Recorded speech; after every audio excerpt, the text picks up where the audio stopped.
Welcome to Rod's Tabletop Hoops.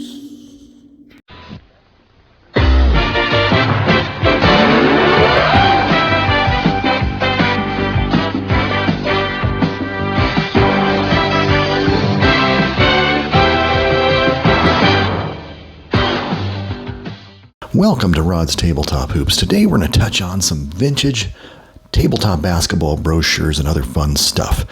The first question is, where do we get information today on new tabletop games? Well, it's obvious. The internet, Delphi forums, Facebook, YouTube. In fact, this picture here is the All-Star Games website, which is Mark Vescelio's super game, Hoops Tabletop Pro Basketball. You can get any season you want. You book it online with a click of the mouse.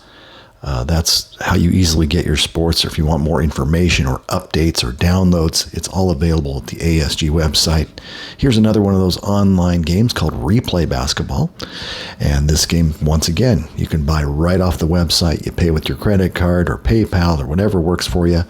And within a matter of days after ordering that up, you go and a game shows up at your doorstep.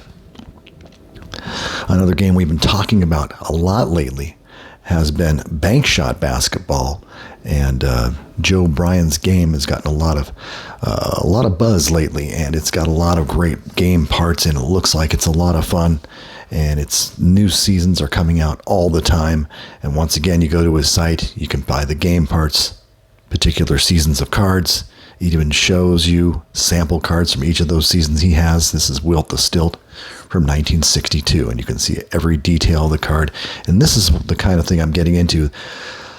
What pulls youngsters or adults into these old school games? Well, back in the 60s, 70s, and 80s, we had this thing called the U.S. Mail. And you'd look in a magazine, and you'd see a potential game of yours like this one, Mickey Games, has a game, Fast Break Pro Basketball, Rochelle, Illinois. Well, you mail the little corner piece that says name and your address to Rochelle, Illinois, and they send you a brochure in the mail. It may come in a week. It may come in 2 weeks. It depends on how efficient the seller of the game is. But these little small operations didn't have the internet to play with, didn't have social media to play with. They didn't have all the amenities today to get the word out. Here's an even older one from 1965. This is PTG, or Pro Table Games Basketball. You see the big black arrow.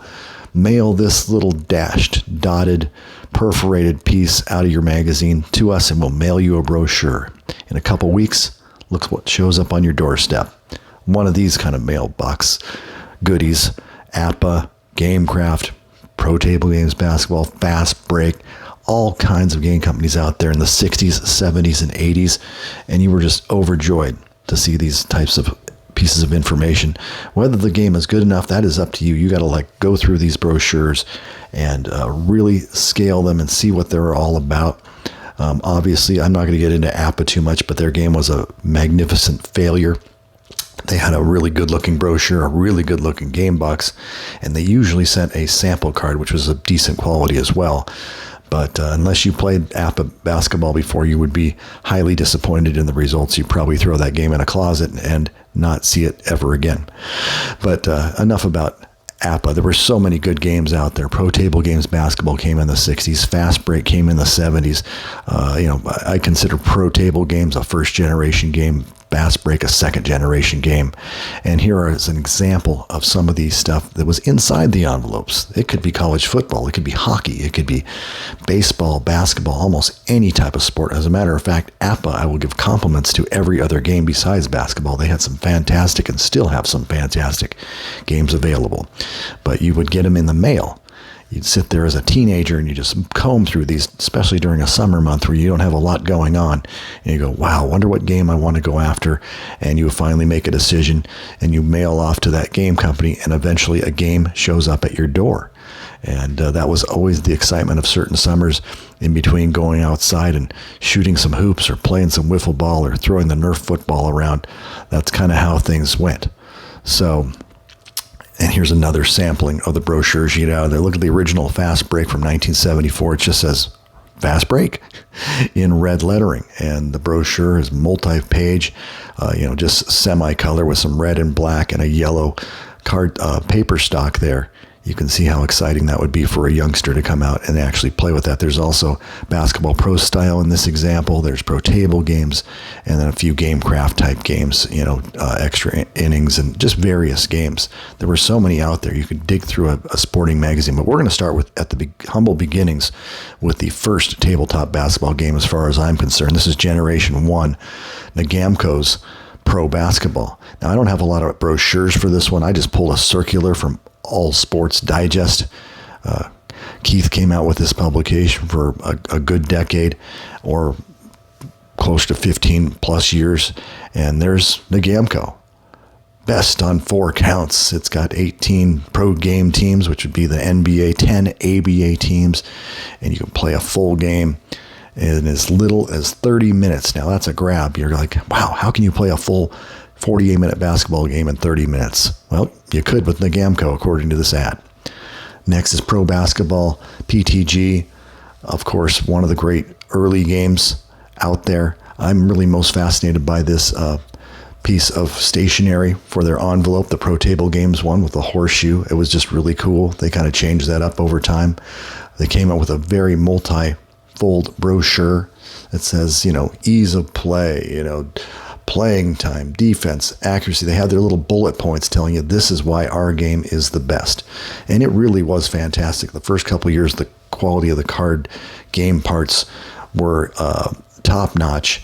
They eventually got sold off and that quality got reduced. Some of the game consistency in the game cards was reduced a little bit, but those first 2 to 3 years were fantastic for pro table games. And a brochure would not be complete without a sample card. You can see John Spider Havlicek. You'll see John in many of the sample cards. I'm not sure why he was the poster boy for these brochures, but I never knew him as Spider. Does anyone know John Havlicek as Spider Havlicek? But PTG had those nicknames. John was a fantastic swingman for the Boston Celtics in the 60s, and this is the 66-67 card of Hondo, and I'm going to bring it up a little bit closer in a second here because this is the essence of how the game is played for PTG. You put these player cards on the court, and he's rated an S2, which is pretty high for shots. He played forward. He played guard on defense, which shows right there different ratings. And here's the other part of that brochure, which showed a replay of Game 1. Sixers and Warriors, and Rick Barry and his team stole Game 1 out of Philadelphia, which was quite an upset in this replay. But you got to play it yourself to see if that actually could happen on your tabletop. Once again, another section of bullet points, just talking about rebounding, offense, defense, you coaching the team. You are in control of your players. That was always the big grab with these games. You not only got a player card for the top 10 players on each team, which would be blasphemous now because you want to have 10, you want 11, 12, 13 or more players on today's modern day teams. But back in the day, the industry standard was 10. And you'll notice on most rosters, not many rosters banded much beyond 10. The 11th, 12th man rarely got any action. So that was the standard for old school, old-timey brochures, and that's what they advertise. Once again, another feature, letters from fans.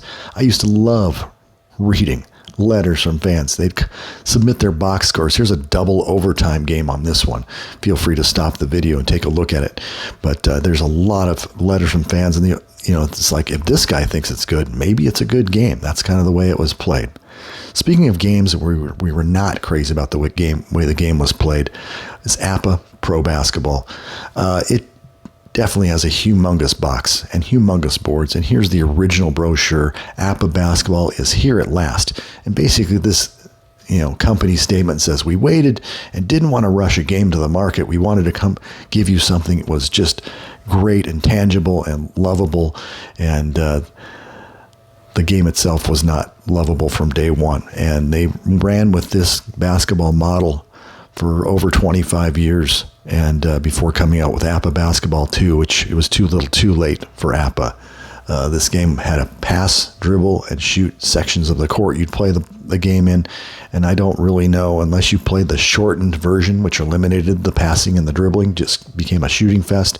I don't know how you even completed a full game of APPA Pro Basketball. But on their side, their promotion staff, if a team like Fast Break or a game like Status Pro by Avalon Hill, they would have lasted a lot longer in the industry if they could have put this type of advertising out. Look at the color in this brochure. This thing has sample card comes with it, talks about every aspect. It's two-sided. You can read that one for days. Unfortunately, the game of APPA was never that good. Basketball Pro Style, I've never played this game, but I've heard great things about it. Look at that box. And Gamecraft out of Vernon, Texas. I really love the logo on their letterhead on their envelopes, and that's what it looked like right there. Here's Basketball Pro Style. I really wanted to get this brochure. Kind of surprised me. A little one-pager with a back. It talks about the game on one side, and it actually talks about a magazine on the other side. And looks like Basketball Pro Style projects you right into the center of professional basketball world, embracing the hundreds of players on the various teams. You swing player trades, maintain your own leagues backed by statistical charts. It just goes and goes. And here's the magazine. I did not know this existed. The complete pro roundball publication that analyzes the entire spectrum of the sport. This is the magazine for the truly devoted follower of the players and teams of the NBA and ABA. I love the fact that they actually had both. And here's the backside. It just gives you more additional information on teams available and just, if you want more information about the game. Big League Manager, I have very little information on Big League Manager. It's a first-generation game established in the 60s. This is actually a Big League Manager 2 advertisement, and it really kind of gets into the Big League Manager's improvement over the initial game, which apparently, like APPA, kind of had big boards and took a long time to play. Those first-generation games were just struggling. Now you can play pro basketball with an entirely new game. That's all you need to know. Stop the video if you'd like to watch that one. Computer Basketball, a much better game and very simple, by Wayne Wisco, is just a fantastic. I think I almost want to give them the award for the #1 brochure. Who doesn't like pinstripes straight down their brochure on some yellow paper stock here? Recreate exciting NBA action in your living room. That's all I need to know. As coach, your ability will also affect the outcome. You will also see the results of your strategy pay off as a full court press forces a turnover or a successful fast break gives a guard a layup. And now you are more important than ever as recent improvements have increased your options. This is the mission statement here by Wayne Wisco, President, CSGC. Just love the way that is put together. And once again, I'm just showing every page of this brochure. It's just really well put together. This is just more informational stuff. It's colorful. It's easy to read.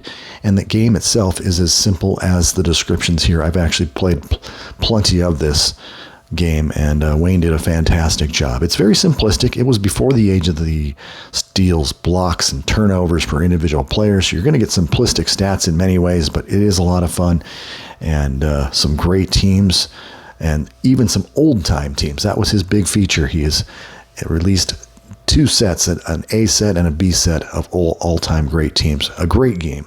Wayne Wisco's Computer Basketball. Now I'm trying to show you what kind of ugly box you got with Fast Break. It came in a box like this with another brown box inside. This is an approximation of what you would have gotten in the mail. It's about as big as the yellow game board, and that's what the shipping box came to your door like. Wasn't anything pretty, but it had a great game inside. And here's Fast Break's letterhead on their envelope. And they actually had a special during this mailing, $5 off. And when a game's only $15 or $14.95, $5 off is a significant savings. Fast Break did a sale every once in a while. They did that with some of their seasons of the past. But what I'm going to show you is a beautiful brochure from their original 1975 edition of the game. It says Fast Break in red letters right at the top. And it just really, the writing on this is extremely solid, and it really wants to sell you on the game. It's got multi-fold brochure, 9 years of research, studying, and testing. Mickey Games is happy to present its pro basketball game, Fast Break, the game you've been looking for. It plays easily and quickly, yet has all the moves and excitement of NBA basketball. So 9 years of research. I've never seen one with 9 years of research. Jim Mickey, who I've interviewed, really went to town on this one and put together a fantastic game. And of course, it's got a playing card. Once again, John Havlicek's the man. No nicknames, but you have John Havlicek's playing card, offensive and defensive card, which switches from guard to forward as you want to play him in another position. And of course, the big question, playing time. Fast break can easily be played in an hour. It's possible to play a game in 40 minutes if you simply desire rapid play. So once again, if you can get a game that plays quicker than the actual minutes in an NBA game, that's pretty good. I don't know if I ever reached 40 minutes, but I have come close to 50 minutes probably in my earlier days when I had more time. And this card was interesting to me. It shows a player determination card with an RG column reading. You will never see that on a fast break card. It's always P column or defender's card. So I thought that minor error was just kind of interesting, but still very descriptive. That card is exactly like a player determination card would look like, with the exception of the RG. And once again, here's the ordering information. It's got the little dribbling guy with the red jersey intermixed with the black exterior and the red laces. And Mickey has a little mission statement, just like Wayne Wisco kind of toward the end of the brochure. Fast Break is the only complete game, both offensively and defensively, on the market.